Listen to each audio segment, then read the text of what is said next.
forward? I think just being disciplined, letting the emotions of the game, you call it control rage, not letting the emotions, overwhelm us, and just staying poised and just going back to our fundamentals and what we've been coached to and what we practice all year long, all summer long, and just being poised in a moment like that, because we expect to be in big moments like that. That's why you come and play at a Big Ten, a school like this for those type of games and those atmospheres. So I just think being just keeping our composure and just playing together really help us close out games. I guess what did you see on the interception in particular on Saturday? We know three's their guy over there at Nebraska, and I saw that he was the route that he had ran earlier.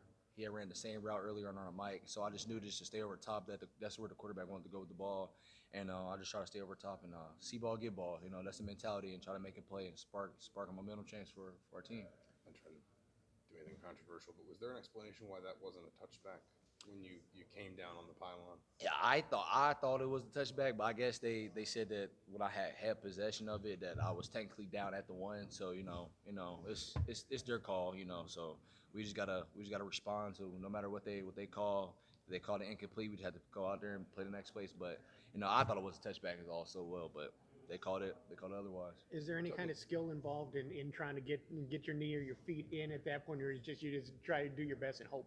Yeah, it's really just having some awareness. I knew that we was in the he was throwing it to the short side of the field, and about time that the ball came down, I knew that I had that much room on the sideline. So just trying to make a play and just having some field awareness, and just knew that just to try to get a foot down in bounds. Talking about Michigan, and you're a guy who's been around long enough to maybe be more sort of educated to answer this than most guys.